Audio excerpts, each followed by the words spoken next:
Did you two rehearse that lie together? The host smirked, but what came next left the entire audience frozen. Clint Eastwood didn't flinch. He just stared, eyes cold, while Sandra Bullock's smile vanished. The room tensed. This wasn't a joke anymore.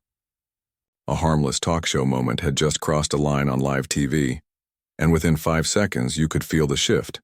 The host thought he had set a clever trap, but he had no idea who he was dealing with. Clint leaned forward and said, "You think this is funny until the truth walks on stage."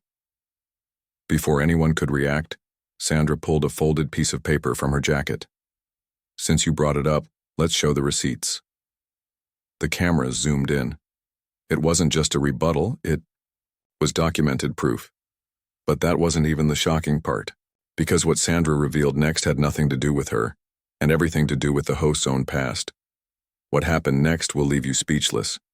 Would you trust a host who hides behind jokes to dodge the truth?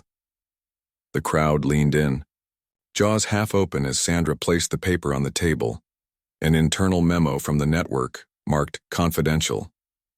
It showed the same host mocking another guest off camera, a guest who had later attempted suicide due to online backlash. The air left the room. Clint didn't blink. "This isn't just about us," he said, his voice steady. "You turned a talk show into a weapon and hoped no one would notice." The host stuttered, trying to recover, but Sandra wasn't done. She pulled out her phone and played a voicemail, an apology the host had left her 2 years ago after trashing her. In a segment, "You said you were sorry once, why do you keep doing it?" The audience gasped. Viewers at home lit up the internet.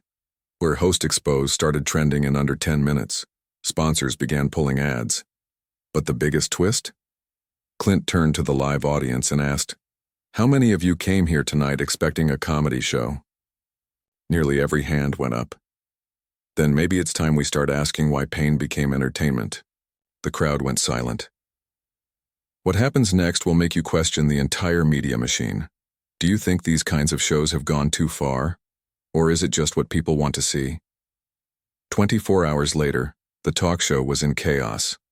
Ratings had spiked, but not the way the network hoped. Headlines exploded. Clint exposes industry rot. Sandra Bullock outs host's dark past. Live TV backlash melts social media. The host tried to post a statement, but it backfired. He claimed it was all a misunderstood joke. But buried beneath that excuse was the real reason he was sweating.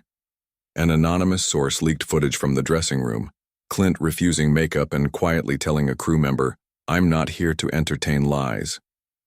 I'm here to end them." The video went viral. Millions watched as Sandra was shown comforting a nervous intern backstage, the same one the host had publicly mocked in a past segment. Then came the avalanche. Former guests began sharing their own experiences, stories of humiliation, scripted drama, and emotional breakdowns sold for ratings. Clint's calm turned into fire. In an unexpected interview, he said, "They sell shame like popcorn, but it's time the audience stops buying." Within days, the network suspended the host, and in his place, a new talk show hosted by survivors of media mistreatment, produced by Sandra. But the part that truly broke the internet? Clint wasn't in the premiere. He was outside, holding a sign that read, "We don't need a spotlight to do what's right." What would you have done? In that studio, laughed along or stood up? 3 weeks after the fallout, the industry was still trembling. Talk shows across networks were re-editing old clips, cutting out cruel jokes, and rethinking their formats. But Clint? He disappeared from the spotlight until a surprise live event was announced. A night of truth. Unscripted with Clint Eastwood. No commercials, no cuts, no fake laughter, just raw honesty in front of a live crowd. The tickets sold out in under 30 seconds. When Clint walked onto that bare stage, there was no host, no setup, just one chair and one mic. He didn't deliver a monologue. Instead, he invited real people on stage, guests who'd once been humiliated by media setups, now given a chance to speak without fear. Each story was raw, heartbreaking, but empowering. Clint sat beside them, not above them. Then Sandra appeared, not as a celebrity, but as a moderator. reading hate tweets out loud and letting people reclaim their voices. The most viral moment? A teenager once mocked for her stutter stood before millions and asked, "Would you still laugh if this was your daughter?" Dead silence, then thunderous applause, and right then Clint looked into the camera and said, "We've mocked pain long enough. It's time we reward courage."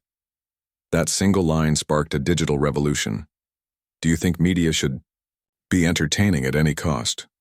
Or is there a line no one should cross? The ripple effect couldn't be stopped. Clint's Night of Truth became the most streamed live event in digital history, more than the Oscars, more than any Super Bowl halftime show.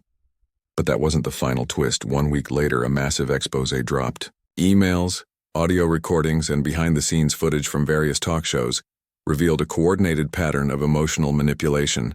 Interns forced to cry on cue, segments edited to fabricate drama, and scripts designed to trigger outrage for views. It wasn't just one host, it was an entire system. Clint had known all along. In a final mic drop interview, he revealed how he'd been quietly collecting evidence for over a year, working with whistleblowers, journalists, and even former producers who'd walked away from the toxic world. "This was never personal," Clint said. "It was about showing the truth, even if it hurt." The interview ended with one last shocking reveal. Clint and Sandra had launched a foundation dedicated to protecting young creators and media workers from exploitation. But before leaving the set, Clint paused and turned back to the camera one last time. "They thought we'd stay silent. They forgot who we are." And with that, the screen faded to black. Would you support a media world built on honesty, or do you think drama will always win?